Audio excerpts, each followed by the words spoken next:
It's amazing how quick the narrative can change in the stock market, right? We have to adapt and roll with what comes our way.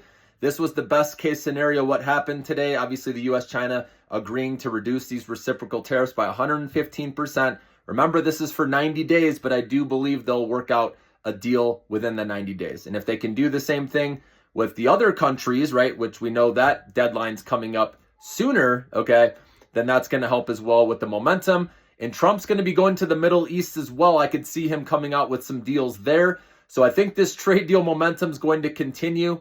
And even though, right, he raised them just to lower them, it doesn't matter. It's all about stock market sentiment, right? That's what moves stocks. And it's the psychology behind it. And so stocks are most likely going to chop higher. Of course, there's going to be profit taking along the way after a huge run with those people that have gotten back to break even or they're up now. So just keep that in mind.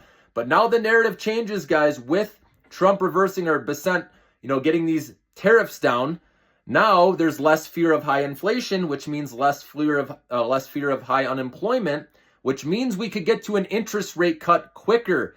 And if we get to an interest rate cut without a recession, which looks possible now, this can keep stocks going. There's a tax cut bill that's going to get voted on. So I could see the momentum continuing. But like I said, there will be profit taken. There's still going to be volatility and dips along the way for people that don't believe, right, that the economy is still going to be affected because of higher tariffs overall, even though they got reduced temporarily to 30% and 10%, okay? So, but just know that now the narrative has changed. And now if we get an interest rate cut in June, let's say, stocks can continue to go higher. And maybe we do get back to all-time highs this year, okay? So this is why taking the long-term point of view is the way to go, right? Stocks climb a wall of worry.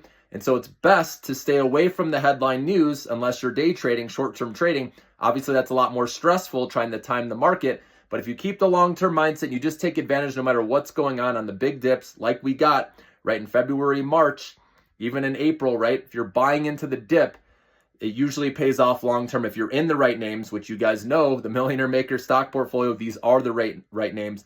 The big themes that aren't going away. And remember, winners keep on winning. That's what I've learned over time. Companies will find a way to adapt no matter how ugly things get. They will find a way to keep winning, guys. So all the names are waiting for you in the Millionaire Maker stock portfolio, as you know, once you become a member.